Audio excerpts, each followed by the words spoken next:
Welcome to Infotech Lead Videos. Here we have Mr. Ducane Wald, Vice President and Managing Director of EMEA and APAC, talking about unlocking IoT potential with latest connectivity options at IoT India Confex 2017. So there's a lot of hype. The hype is today on Internet of Things, but it really started quite a while ago. I went back and looked at a lot of the background of IoT just to kind of give a perspective of where we've been and where we're going. And it goes back almost 30 years to 1985 when it was first talked about in policy discussions within the US by Peter Lewis. And he really talked about the integration of people, process, and technologies. And I think if you look at the Let's Track application, that epitomizes the interaction of technology, process, and technology together. And I think in the early days of IoT, which is 10 years ago, we talked about the Kindle as being an IoT solution. Today we have Let's Track, we have Uber, we have Airbnb as examples. Moving beyond that, obviously we look at how do we fill in the gaps, how do we digitize the physical spaces around us, and that's where we get into really cost-effective technologies to address temperature sensors and other types of technologies to really kind of digitize a lot of new applications in the marketplace. So I'm going to talk a little bit about the next 3 slides of some use cases that we're working on. We have seeded the market with hundreds and thousands of different kits for IoT over the last 2 years. And so we know that today the technology is being moving from proof of concept in lab out to the field for small deployments into more mass deployments. And we're seeing a lot of that happening this year. Europe seems to be ahead of the trend for us in the sense of where we're getting seeing deployments. Both in the healthcare space, in the agricultural space, we see a lot of activity around institutional type applications. If you think about this hospital picture here, within a hospital there's many vendors that operate within that domain. And I think if you look at some of the types of applications in there, there's industrial washing machines. There's elements associated with security and safety around some of the procedures they operate. Specifically, just looking at our agriculture, we're actually seeing a lot of activity around vineyards and orchards, where they're really kind of looking at, in a vineyard, to make a very high-end model of wine. They know that all the scientific parameters needed in order to create that at the end.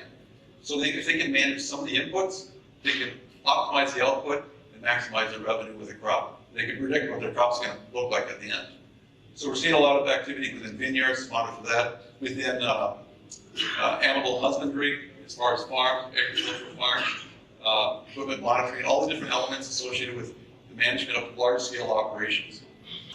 In the case of oil and gas, it's just one example. I have another slide on energy, because I think energy and oil and gas kind of go hand in hand. The energy is very important to Multitech. We're getting a lot of traction in not just the metering, but other infrastructure-related activity within energy. The grid, as we're seeing a lot of activity in grid optimization based upon the upcoming deployment of all these electric cars. That's going to put a lot of pressure on the grid. I think Tesla's not quite here in India yet, but they're soon to be, hopefully, because I think it's a great innovative feat for them to come out with the electric car vehicle, which has the promise of really kind of changing the automobile industry as we know it today. So I think that's an area where the electrical grid optimization is important. So you can't have not been watching the news over the last several years and really missed the opportunity to demand about. I mean, there's tremendous numbers that have been put out there. Sharath mentioned a few of them. I'll just mention a few other ones. If you look at predictions such as 50 billion devices by 2020, 15 trillion additional to GDP in 20 years, 19 trillion in value, 300 billion in incremental revenue by 2020. These are all from analysts and large IoT manufacturers. So the opportunity, the hype is big, and it's becoming real. So why now? I mean, what's changed over the last 5 years that's really kind of created this more mass momentum in the IoT space? I think it's the technology evolution as described in the last presentation. The technology for us has been a key driver. If you look at technologies from LAN technologies, which is Bluetooth, Wi-Fi.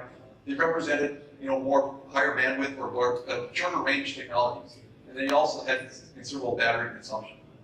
You looked at cellular technologies that gave you a wide area of coverage, but also a lot of energy usage to keep a cellular network up and running.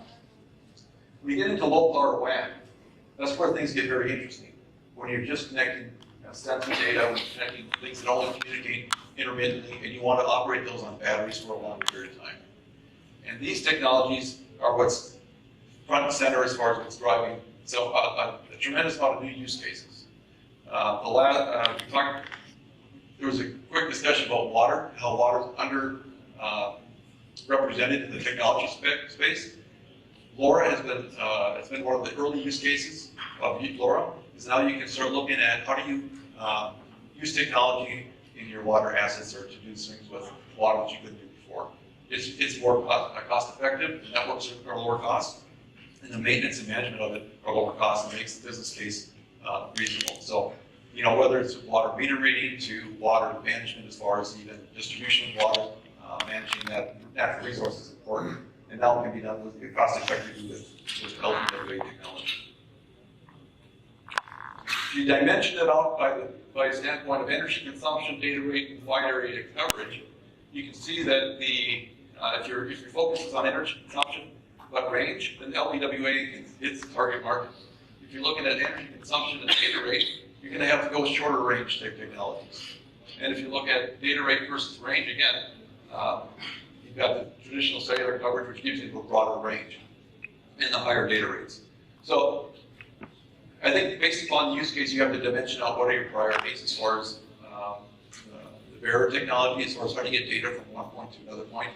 And sometimes it's not just one. We've always aspired to the fact that in IoT, the network's not only wide, it's very deep, and it could go through multiple layers in order to get to the cloud. And so you might have different types of technologies to eventually get you to the cloud.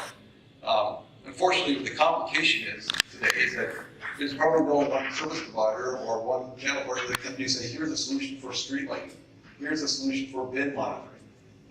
That's coming. I mean, the ecosystems are being built out. One of our key strategies is to continue to work with our ecosystem to kind of bring them all together so we can offer out to the marketplace and say, well, here's a use case that's been thrown in already, and here are all the vendors, here's the vendor chain, and here's how you do a street lighting solution. Once we get to that point where we can articulate that and demonstrate that, then I think things can scale because you can start looking at the anatomy of that type of solution, how to replicate it in your regional market. So when I talk about the anatomy, again, sensors on the left, cloud and analytics on the right, the values on the right. This on the left is the enablement piece. It's the necessary evil in order to get to the value that you can create in the marketplace. And I really enjoyed the Let's Drive demonstration this morning. The sense that they represent, that is a real solution that's operating today. I think it's a great one. Now it's people to people. Now you need to tailor that from machines or assets at the edge to people as well. And then you've got a different type of solution. So Multitech, again, we're the manufacturer of the gateway technologies for LoRa. We have a full portfolio of LoRa WAN gateways. We also have endpoint radios to help enable integrate that with sensors. We're continuing to build out an ecosystem so and different interfaces to our equipment so that you can tie in directly with and Watson is a standard recipe that we have. You can pull out of the box and connect our gateways directly into the IPN platform. The same way you can do it with a lot of other types of platforms like that. So we are standardizing on our portfolio. The keys to, we believe the keys to the IoT adoption and growth is going to be on scalability, security, flexibility, and foremost as far as compatibility across the different vendor chain. So we're not monolithic as far as being a solution, we're really kind of be a platform to enable others to kind of bolt on and build out solutions. And we're headquartered in Minneapolis in the USA. I'm out of London, and thank you for your time, and let's enjoy lunch.